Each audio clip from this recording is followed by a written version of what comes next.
नमस्कार विद्यार्थी मित्रांनो, मी K sir from K commerce centre Nashik.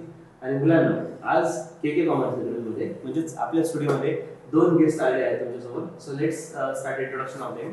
So first guest Rishikesh Patil, ज्यांनी MSc एक्झाम क्रॅक केली आहे. त्यांचा 5th रँक होता. नमस्कार. नमस्कार. येस. सेकंड गेस्ट जे आहेत आपले नितीन संगमनेरे, ज्यांनी MSc एक्झाम आधी क्रॅक केली आहे आणि त्यांचा फर्स्ट रँक होता. So welcome to our studio. Thank you. नमस्कार. येस. सो आता जी MSc एक्झाम आलेली आहे आणि 31 डिसेंबरला जस्ट ॲडव्हर्टाइजमेंट आली आहे आणि मुलांना त्याच्याबद्दलची उत्सुकता आहे, त्यांच्याबद्दल खूप सारे प्रश्न आहेत आणि त्या उद्देशाने तुम्हाला इन्व्हाइट केलं. तर थँक्यू सो मच, तुम्ही स्टुडिओवर आले. तर आता मुलांच्या संख्या क्लिअर करण्याच्या हिशोबाने बरेच काही क्वेश्चन आहेत, तर तुम्हाला ते विचारतो आणि डेफिनेटली तुमच्या जे नॉलेज आहे त्याच्याने मुलांना प्रॅक्टिकल गोष्टी माहीत पडतील. ॲडव्हर्टाइजमेंटमध्ये वाचल्यानंतर थिअरॉटिकल नॉलेज तर माहीत पडलंच की एक्झाम बद्दल काय काय आहे ते, पण प्रॅक्टिकल जे जॉईन झालेले कॅन्डिडेट आहेत त्यांना डेफिनेटली माहिती आहे. सो त्यांच्याकडून आपण ऐकूया. सो स्टार्ट करूया नितीनजी तुमच्यापासून. तुम्ही एक्झाम कधी क्रॅक केली ही? आमची एक्झाम डिसेंबर 16 मध्ये झालेली. ओके. आणि विदिन अ मंथ आम्ही जॉईन केला, बट नॉर्मली 2-3 मंथ्स जातात. ओके. आणि ह्याला अराउंड 7 इयर्स झाले. सो आता कदाचित 2-3 महिने जाऊ शकतात एक्झाम झाल्यानंतर जॉईनिंगला. ओके, म्हणजे 7 वर्षानंतर एक्झाम आताच होते आहे. येस. Okay okay. आणि तुम्ही कोणती एक्झाम? 2 एक्झाम क्रॅक केल्या बरोबर? एक्झॅक्टली. एक आहे महापारेषण आणि एक आहे महावितरण. वितरण. तर त्याच्याबद्दल काही सांगू शकाल? ओके. फर्स्ट मी फेब्रुवारी 2016 मध्ये महावितरण इथे जॉईन झालो होतो. त्याच्यासाठी 2015 मध्ये एक्झाम झालेली. महावितरण, महापारेषण आणि महानिर्मिती अशा 3 कंपन्या आहेत. त्यातली महावितरण ही सगळ्यांना वेल नोन कंपनी आहे आणि महावितरणची मी फेब्रुवारी 16 मध्ये जॉईन झालो. तिकडे 3 वर्ष कॉन्ट्रॅक्ट पिरियड होता आणि त्यानंतर महापारेषणची पण ॲडव्हर्टिजमेंट आली, तिकडेही मी क्रॅक केलं. तिकडे डिसेंबरमध्ये जी एक्झाम दिली आणि जानेवारी 17 मध्ये मी जॉईन केलं. असं दोन्ही कंपन्यांचा प्रवास आहे माझा. Okay okay. तर ऋषिकेशजी, दोन्ही कंपन्या ऐकल्यावर माहित पडलं असे काहीतरी प्रकार आहेत MSc मध्ये. आतापर्यंत तर बिंग कन्झ्युमर आम्हाला फक्त MSc एवढंच माहिती आहे प्रकार. MSc च्या मागे पण काही कंपनीज आहेत, याच्याबद्दल इन्फॉर्मेशन आहे, त्याच्याबद्दल काही सांगू शकाल? हो, नक्कीच. MSCB ही पूर्वी मंडळ होतं एक, म्हणजे महाराष्ट्र स्टेट गव्हर्नमेंट हे मंडळ चालवायचं. तर आता 2005 पासून काय झालं, MSCB हे मंडळ ट्रायफर्केट झालं त्यांच्या स्कोपनुसार. ओके. आणि त्याच्यात 3 कंपन्या फॉर्म झाल्या.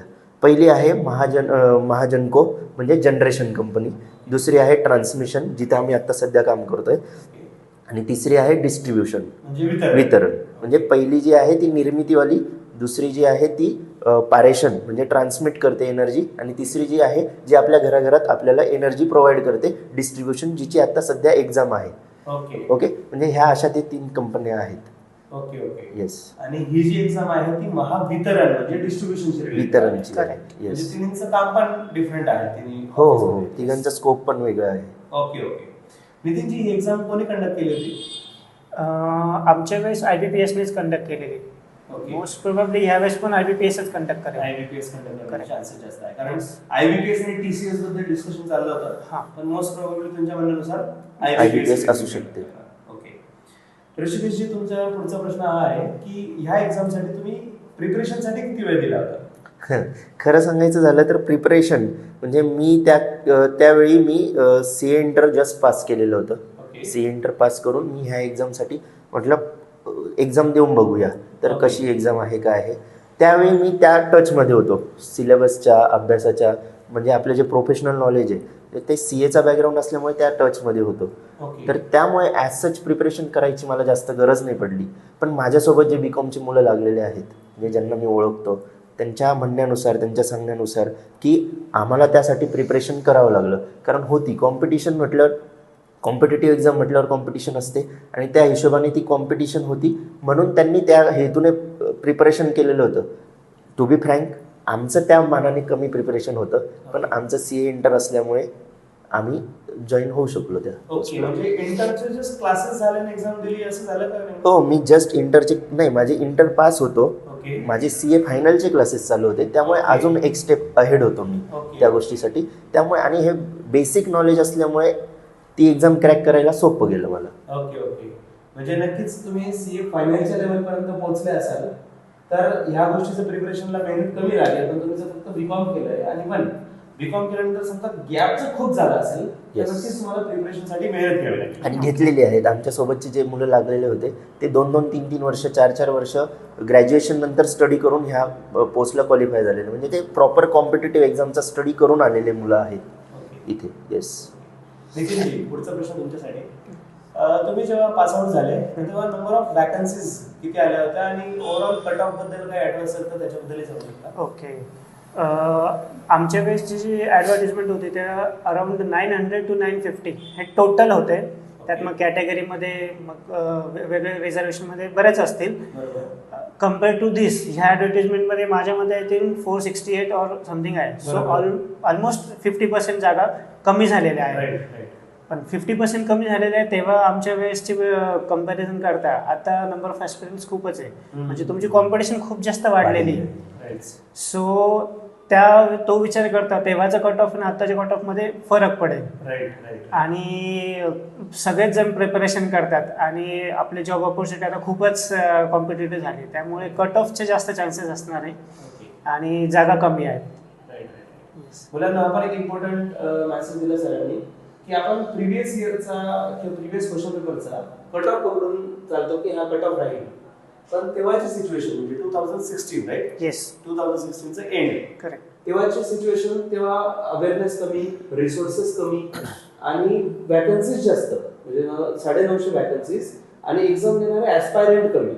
आणि आता एक्झॅक्टली अपोजिट सिच्युएशन आहे कारण अवेअरनेस खूप जास्त आहे, सोशल मीडिया खूप स्ट्रॉंग आहे. तेव्हा युट्यूब झालं किंवा ऑनलाईन टीचिंग झालं, हे एवढे रिसोर्सेस प्लॅटफॉर्म अवेलेबल नव्हते. आणि एवढे प्लॅटफॉर्म आज सर्व असताना वॅकन्सीज 468 आहेत. त्याच्यामुळे कॉम्पिटिशन टफ राहील. तो कट ऑफ तो किती होता त्याचा आज रिलेव्हन्स लावणं नक्कीच चुकीचं राहील. पण मग सर तुम्ही तुमचा स्कोअर सांगू शकाल की किती स्कोअर होता एक्झाम? तेव्हा मला अराउंड 96.57 वगैरे होते. Wow, nice. And I was the first wow, in Mahaparikshan exam. Okay. Mahaparikshan मध्ये तुम्ही फर्स्ट होते. येस. ग्रेट. आणि सर तुमचा स्कोअर आठवतं? माझा 93 पॉईंट समथिंग होता. ओके. आणि माझा 5वा रँक होता त्यावेळेस. Okay, good. सो हे झालं वॅकन्सी बद्दल. सर नेक्स्ट क्वेश्चन नितीनजी तुम्हालाच. या जॉब प्रोफाईल बद्दल सांगू शकाल की एक्झॅक्टली या जॉब मध्ये काय काम राहील किंवा वर्कलोड कसं राहील ते? ओके. मी ॲक्च्युली दोन्ही कंपन्यांचा प्रवास केलेला आहे. अगोदर मी महावितरणमध्ये होतो ज्याची आत्ता ॲडव्हर्टिजमेंट आहे. ओके. ओके. महावितरणमध्ये मी जेव्हा जॉईन झालो तेव्हा मी पण CA इंटरचं वगैरे नॉलेज असल्यामुळे मला सर्कल लेवलचं ॲक्च्युली कॅन्डिडेटना हे कळणार नाही कदाचित पण ते खूप डिस्ट्रिब्युटिव्ह सब्जेक्ट आहे. सर्कल लेवलला माझी पोस्टिंग झाली. सर्कल लेवलला पोस्टिंग असल्यामुळे पूर्ण फायनान्स, अकाउंट्स, ऑडिट्स ह्याच्याबद्दलचं नॉलेज होतं. आणि ऑफकोर्स तुम्हाला जर चांगलं नॉलेज असेल तर तुम्हाला चांगल्या ठिकाणी पोस्टिंग मिळणार आहे, त्या लेवलचं चांगलं काम मिळणार आहे. आणि माझं reporting head office Mumbai Prakashgad आहे तिकडे रिपोर्टिंग बऱ्याचदा करायला लागायचं. तिकडे सबमिशन असायचे आमचे सगळे नाशिक झोनचे. सो महावितरणमध्ये मी ते काम केलं आहे. पण कम्पेअर केलं ना तसं तर बिलिंग सेक्शनला जास्त व्हॅकन्सीज असतात. सो इथे जे जॉईन होणार आहे ना ते 70% अराउंड मुलं हे बिलिंग सेक्शनला जाणार आहे. जे नॉर्मल कन्झ्युमरचं बिलिंग असतं ते बिलिंग करण्यामध्ये फक्त त्यांना IT म्हणजे ITचं चांगलं नॉलेज असणं आणि अकाउंटचं असणं हे दोन्ही गोष्टी गरजेच्या आहेत. ते व्यवस्थित करू शकता. बट आपला अभ्यास व्यवस्थित त्यामुळे आपण हे चांगलं पार पाडू शकतो. आणि त्यानंतर मी महापरीक्षणमध्ये आलो. महापरीक्षणमध्ये फायनल कन्झ्युमरशी डायरेक्ट मीट नसतं. सो तुम्हाला पूर्ण ऑफिशियल एन्व्हायरमेंटमध्येच काम करायचं आहे. सो ते कम्पेअर इथं नाही करता येणार. आपण वितरणबद्दलच जास्त बोललं तर बरं राहील असं. बरोबर बरोबर. मुलांना जर वितरणच प्रिपरेशन करायचं माइंडसेट पण तसंच बनला पाहिजे. मग आता वर्कलोड ऐकल्यानंतर मला प्रश्न हा पडला ऋषिकेशजी तुम्ही आन्सर द्यावायचं. बऱ्याच जणांचं ड्रीम असतं की ही एक्झाम तर क्रॅक होते, समजा junior account assistant exam crack झाली. आता ह्या एक्झाम क्रॅक करण्यासोबत पण एम काहीतरी दुसरं होतं की समजा मला मोठी पोस्ट पाहिजे होती, मोठं स्वप्न होतं. तो प्रश्न हा आहे मुलांचा की जर ह्या पोस्टला जॉईन झाले तर ह्या एक्झाम सोबत दुसऱ्या एक्झामचं प्रिपरेशन करणं शक्य होतं का? तेवढा वेळ भेटतो का? नक्कीच करू शकतो. 100% हा स्कोप आपण डेव्हलप करू शकतो आणि त्यानुसार आपण स्टडी करू शकतो. म्हणजे असं नाही की ऑफिशियल टायमिंग आपलं काही आहे आणि आपण त्याच्या बियॉन्ड काम करतोय. येतात कधीतरी काम करावं लागतात, वर्कलोड असेल त्यावेळी करावं लागतं, पण नक्कीच आपण जर प्लॅनिंगनुसार गेलो तर आपल्याला सफिशियंट वेळ भेटतो की आपण दुसरा स्टडी करू शकतो. आणि त्यात सांगायचं मेजर म्हणजे गोष्ट अशी की आपल्याला सॅटर्डे संडे ऑफ असतो आणि त्यानंतर गव्हर्नमेंटचे जेवढे पण हॉलिडेज आहेत, म्हणजे जे सरळ सोपं सांगायचं कॅलेंडरवर जेवढे रेड मार्क आहे तेवढे सगळे सुट्टे आहेत, म्हणून आपण सगळे प्रिपरेशन यानुसार करू शकतो. ओके, नक्कीच करू शकतो. येस. बऱ्याच जणांचं असतं मुलांना की मोठं स्वप्न आहे किंवा मोठी एक्झाम क्रॅक करायची आहे, त्यानंतर दुसरं छोट्या किंवा जसं junior account assistant exam post आहे पण याची प्रिपरेशन नाही करायचं किंवा जॉईनिंग घ्यायचंच नाही कारण आपलं एम दुसरं काहीतरी आहे, तर मी डेफिनेटली सजेस्ट करेल मुलांना, जरी तुम्ही प्रिपरेशन करत असाल, समजा एज लिमिट पण कुठेतरी आहे, ऍट द एंड Matter करते, आपल्याला yes. रिस्पॉन्सिबिलिटी पण असते, फॅमिलीची रिस्पॉन्सिबिलिटी, ते बघता तुम्ही जॉईनिंग जरी केलं आणि जॉईनिंग सोबत स्टडी चालू ठेवला तरी तुमच्यासाठी प्लस पॉईंट ठरू शकेल. नेक्स्ट नितीनजी, तुमच्यासाठी पुढचा क्वेश्चन. हे जे 3 वर्षाचा कॉन्ट्रॅक्ट पिरियड आहे, समजा जॉईन केलं आणि त्याच्यासोबतच म्हणत आलं की या 3 वर्षात दुसरीकडे स्विच करायचं आहे, ओके. तर ते शक्य आहे? तुम्ही हा क्वेश्चन एकदम बरोबर विचारला आणि तो मला लागूही होतो ॲक्च्युली. ह्या 3 वर्षामध्ये तुम्ही जर तुम्हाला दुसरीकडे बेटर अपॉर्च्युनिटी मिळेल तर तुम्ही नक्कीच जॉईन करू शकता आणि ते मी केले. ओके, मी महावितरणमध्ये 3 वर्ष कॉन्ट्रॅक्ट पिरियडवर होतो. 3 वर्षानंतर मला रेग्युलर सॅलरी चालू होणार होती किंवा रेग्युलर परमनंट पोस्ट मिळणार होती. बिफोर दॅट मी महापरीक्षांची एक्झाम क्रॅक केली आणि इकडे रेझिग्नेशन प्रॉपर फॉर्मॅलिटी करून मग महापरीक्षांमध्ये मी जॉईन झालोय. ओके, सो हे तुम्ही करू शकता सर. नो प्रॉब्लेम, पॉसिबल आहे. ऑफकोर्स. नक्कीच आहे. ओके. आणि पुढचा प्रश्न आपण आहे ऋषिकेशजी मुलांच्या मनात, 3 वर्ष झाले कंप्लीट, त्याच्यानंतर परमनंट नाही झालं तर काय किंवा होण्याचे चान्सेस किती? नाही, परमनंट नाही होणार असं नाहीच, म्हणजे होणारच नाही. परमनंट होणार माणूस, नक्कीच होणार. त्याच्यात कसं आहे, ही जी आहे ही कॉन्ट्रॅक्ट बेसिसवर जरी आहे तरी ती पेरोलच्या अगेन्स्ट पोस्ट आहे. म्हणजे कसं, जर आता एखाद्या कंपनीमध्ये तुमचे 60 एम्प्लॉई जर तुम्ही सँक्शन आहेत, त्यापैकी आता तिथं 40च काम करत आहेत, तर ते 20 ज्या पोस्ट आहेत त्या ह्या जागा आहेत. ओके. सुरुवातीला जरी म्हटले त्यांनी की कॉन्ट्रॅक्ट बेसिसवर आहे, पण हे जस्ट परफॉर्मन्स चेक करण्यासाठी तो कॉन्ट्रॅक्ट बेसिस लावलेला आहे. पण त्यानंतर ते 100% परमनंट होणार. आता पास्ट एक्सपिरियन्स बघता, जे नितीनजींनी जी एक्झाम पास केलेली होती महावितरणची, तिथे जे मुलं जॉईन झालेले आहेत, ज्यांनी 3 वर्ष कॉन्ट्रॅक्ट सर्व केला, त्यानंतर ते परमनंट झाले, 100% परमनंट झाले. सर्वच परमनंट. येस. Yes sir. फक्त एक ॲडिशन करतो की जसं 3 वर्षाचा कॉन्ट्रॅक्ट पिरियड आहे, सरांनी सांगितलंय की तुम्हाला तुमचं परफॉर्मन्स द्यायचं आहे. सो ऑफकोर्स ते असलं पाहिजे आणि तुम्ही होणार आहेत आणि तेही कोणीही करतच. सो दॅट्स फाईन, तुम्ही कन्फर्म होणारच. ओके. येस. नेक्स्ट क्वेश्चन मुलांच्या मनातला, सर याच्यात ट्रान्सफर होऊ शकतं का? कारण बऱ्याच जणांचं ते असतं की फॅमिली शिफ्टिंग किंवा मला माझं गाव माझं प्रेम, त्याच्यामुळे हा प्रश्न विचारला गेलाय, ट्रान्सफर होऊ शकतं का याच्यात? MECB ना हे एक गव्हर्नमेंट अंडरटेकिंग आहे. ओके, गव्हर्नमेंट ओन करते. सो गव्हर्नमेंटचे सगळे नियम लागू होतात इकडे. सो तुम्हाला ट्रान्सफरचे नियम पण लागणारच आहे. आणि महावितरण ही अशी कंपनी आहे, म्हणजे आशिया खंडातली 1 नंबरची इलेक्ट्रिसिटी कंपनी ॲक्च्युली, आणि तिचे महाराष्ट्रभर जाळं पसरलेलं आहे. पूर्ण महाराष्ट्राच्या रिमोट लोकेशनपर्यंत ऑफिसेस आहे. सो ट्रान्सफरच्या केसमध्ये तुम्हाला तुमची तयारी असलीच पाहिजे. जिकडे तुम्हाला पोस्टिंग असेल व्हॅकन्सीज तिकडे जावं लागणार. ठीक आहे, ट्रान्सफर तिकडून परत तुम्हाला मूळ गावी पण येता पण थोडा वेळ लागतो. जर व्हॅकन्सीज मिळाली तर तुम्ही येऊ शकता. आणि फेवरेबल कंडिशन आणि जर फेवरेबल कंडिशन असेल तर ते तुमचे रिझन्स पण ॲक्सेप्ट करतात. काही मेडिकल रिझन आहे किंवा फॅमिली रिझन आहे, काही स्वतःचे पर्सनल इश्यू आहेत, तर ते ॲडजस्ट करतात. म्हणजे जर तुम्हाला जर व्हॅकन्सी असतील आणि नाशिकमध्ये तुम्हाला बदली हवी असेल वॉटेवर, तर ते करून देतात. ओके. तेवढा फेवर पण राहील. येस. ओके. नेक्स्ट क्वेश्चन सर्वांच्या मनातला किंवा एक महत्वाचा क्वेश्चन, आपला सपना मनी. ऍट द एंड सर्व जी मेहनत चालली ती पैशासाठीच. नक्कीच. हे 3 वर्षाचं तर ठीक आहे, 3 वर्षाचं ऍडव्हर्टाइजमेंट मध्ये मेन्शन आहे की 19,000 फर्स्ट इयर, सेकंड इयरला 20,000, थर्ड इयरला 21,000 असं आपलं पे स्केल राहील. पण सर्वांच्या मनात प्रश्न आहे की 3 वर्षानंतर काय? थर्ड इयर नंतर 3 वर्ष तर ठीक आहे, सॅलरी जे पण असेल, पण त्याच्यानंतर कसं असेल पे स्केल?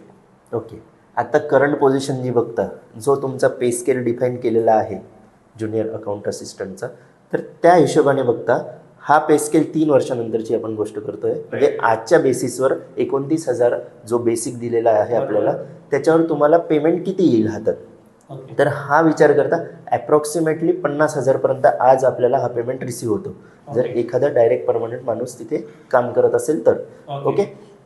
पण आता याच्यात अजून सांगायची एक गोष्ट अशी की आपले दर जसे आपले याचे स्टेट गव्हर्नमेंटचे जसे 7वं वेतन 8वं वेतन आयोग असतं तसं आमचं 5 वर्षांनी पे फिक्सेशन इन्क्रिमेंटल बेसिसवर होत असतात. 5 वर्षांनी आमचे पे फिक्स होतात. ओके. ओके. ते इन्क्रिमेंट होतात, म्हणजे पूर्ण रिवाइज केलं. रिवाईज केलं जातं, पे स्केल रिवाईज केला जातो. ओके. तर साधारणतः मागचा ट्रेंड बघता तो 20% 25% आपण राईज मिळतो. 15, 20, 25% धरून चालूया. ते आता गव्हर्नमेंटच्या हातात आहे. सध्या गव्हर्नमेंटची पोझिशन काय त्या हिशोबाने ते आपले पे स्केल राईज करतात. ओके. ओके. तर हा जो मी सांगतो आहे तो ऑलरेडी आपल्या कंपनीसाठी ड्यू आहे. कधीपासून तर तो एप्रिल 2023 पासून ड्यू झालेला आहे. ओके. ओके. म्हणजे जो आता मी तुम्हाला ह्या पे स्केलनुसार 50,000 पगार सांगतोय तो अप्रॉक्सिमेटली आपला 60,000पर्यंत जाऊ शकतो. हा म्हणजे जे मुलं आज एक्झाम क्रॅक करतील ही येस. ते 3 वर्षानंतर परमनंट होतील तोपर्यंत तो 60,000 ला गेलेला असेल. येस. नक्कीच. ओके. स्टार्टिंग 60 प्लस होईल असं वाटतंय. Yes. Okay. Okay. Good. Next पैशा पाण्याची गोष्ट तर झालीच. नेक्स्ट क्वेश्चन सर्वात महत्त्वाचा सध्या प्रश्न पडलाय की चला एक्झाम बद्दल ऐकलंय, चांगली एक्झाम आहे, क्रॅक करायची इच्छा आहे, नेमका स्टडी करावा काय? एक्झाम क्रॅक करायचं स्वप्न आहे पण सिलेबस जे ऍडव्हर्टाइजमेंट आली आहे त्याच्यात सिलेबस मध्ये काही मेन्शन नाही आहे. तर नेमकं सिलेबस कसं आहे, स्टडी कसं करायचं? हा सगळ्यात महत्त्वाचा प्रश्न विचारलाय तुम्ही सर.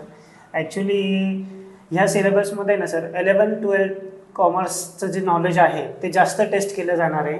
ओके. कम्पेअर म्हणजे तुम्ही ज्या पोस्टला आता अप्लाय करताय त्याच्यात BCom पर्यंतचं नॉलेज कदाचित विचारू शकता पूर्ण. ओके. आणि त्यात जर तुम्ही CA इंटर वगैरे असाल तर ते तुम्हाला बूस्ट असेल. सो तुमचं सगळंच सिलेबस कव्हर होऊ शकतो असं आम्ही दिलेल्या एक्झामवरनं तरी आम्हाला असं वाटतं.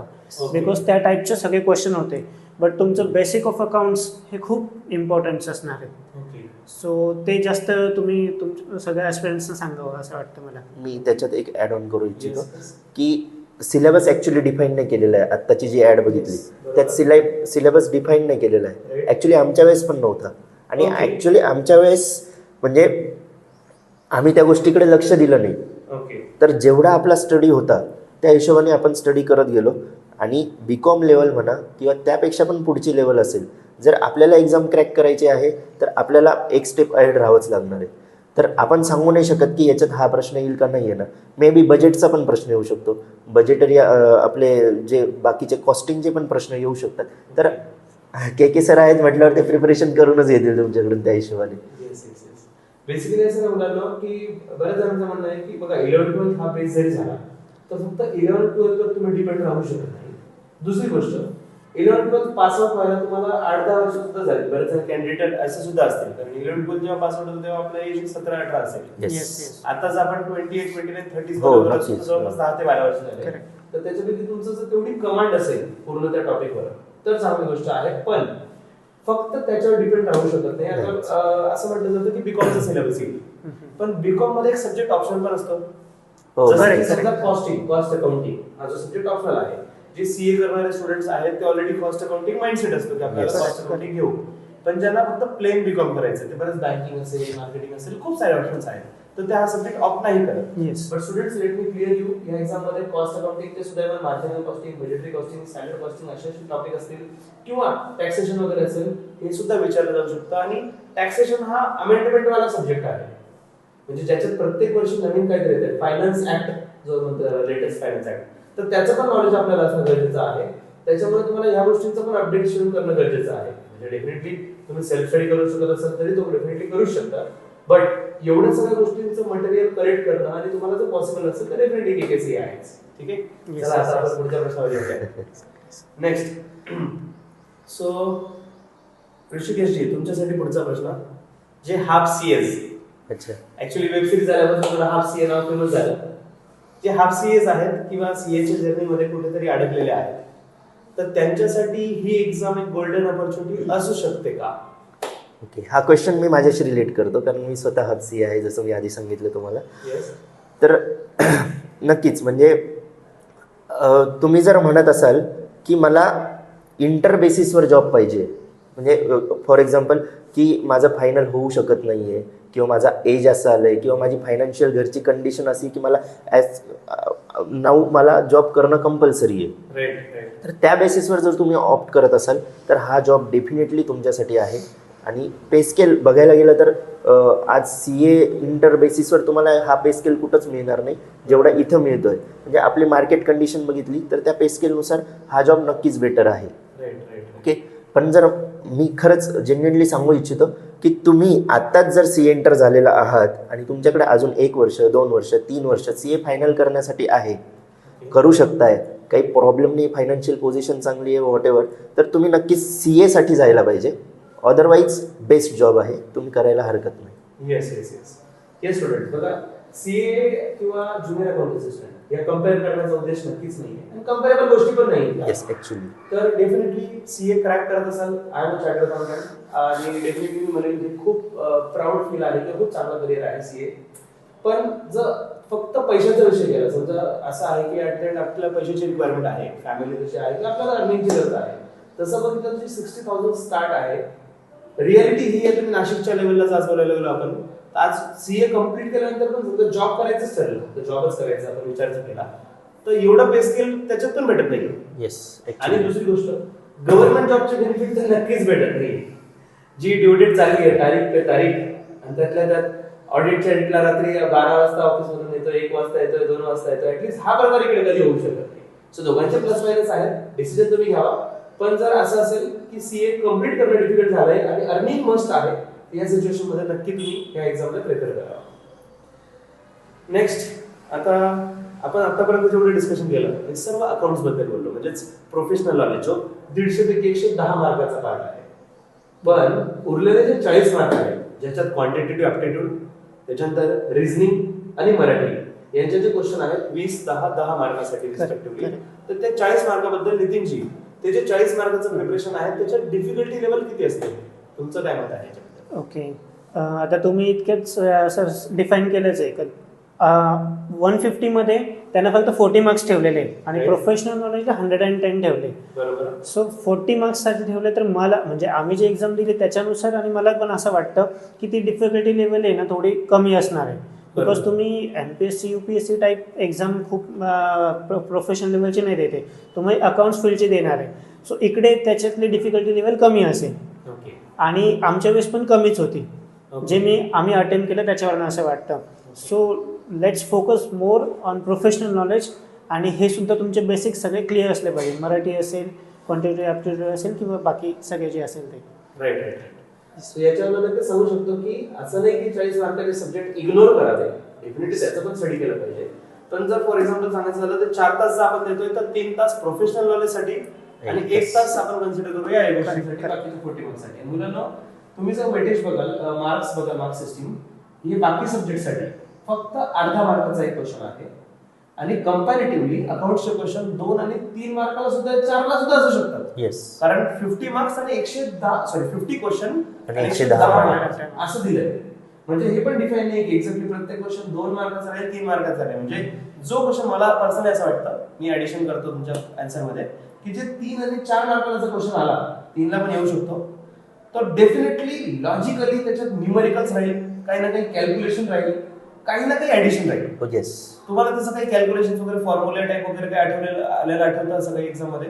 हो नक्कीच होते ना. BRS चे प्रॉब्लेम होते, त्यानंतर आपले कॅश फ्लोचं एखादं ॲक्च्युली मला आठवत नाही, पण कॅश फ्लो BRS वगैरे हे जर असतील तर ते नक्कीच 3 मार्काला 2 मार्काला येऊ शकतात प्रश्न. येस, जे न्यूमेरिकल्स न्यूमेरिकली कॅल्क्युलेट करावे लागतील ते क्वेश्चन येतीलच. राईट.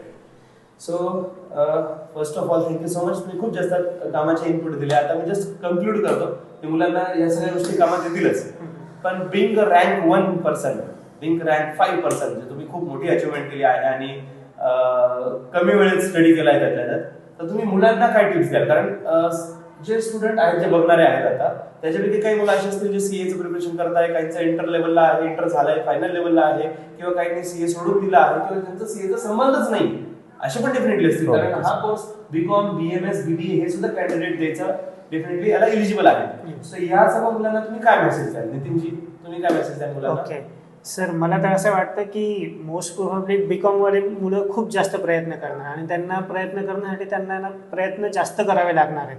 बिकॉज त्यांना कॉम्पिटिट करणारे CA फील्डमधले असणार आहेत. Right. ठीक आहे, हे आपण फोकस केलं पाहिजे. बरोबर. सो बीकॉमच्या मुलांना म्हणजे कमी तर लेखायचंच नाही आहे, बिकॉज आमच्यासोबत लागले पण बीकॉमचे मुलं आहेत, ते कॉम्पिट करून आलेले आहेत, सो ते तेवढे कॉम्पिटेबल असतात. राईट. पण त्यांच्यासाठी त्यांनी चांगली प्रिपरेशन केली पाहिजे. आपण जे आता डिस्कस केलं तसं रेग्युलर दिला पाहिजे टाईम. आणि 31 डिसेंबरला ॲड आली तर पहिल्या मिनिटापासून त्यांच्या म्हणजे त्याच्या अगोदर पण असलीच पाहिजे, पण त्यांचं फोकस खूप चालू असला पाहिजे.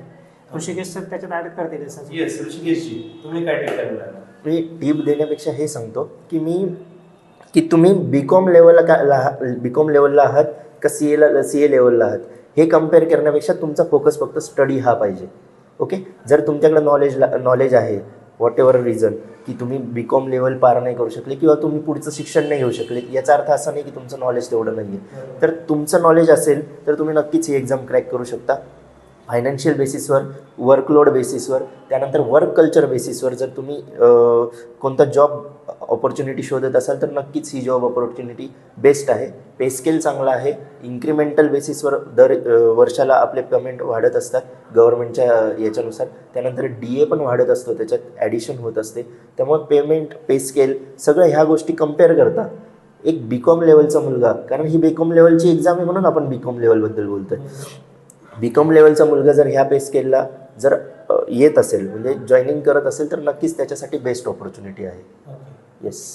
So thank you so much. Rank 1, rank 5 holders, rank holders. आणि तुम्हाला सांगायला आनंद होईल, आम्ही बॅचमेट आहोत. CAच्या जर्नीमध्ये आम्ही सोबत होतो आणि तुमच्या एक्झामच्या निमित्ताने आमची पण खूप दिवसानंतर भेट झाली. आणि डेफिनेटली तुम्ही ज्या गोष्टी सांगितल्या त्याच्यात मुलांच्या सोबत माझ्या नॉलेजमध्ये पण बऱ्याच गोष्टी ॲडिशन झाल्या.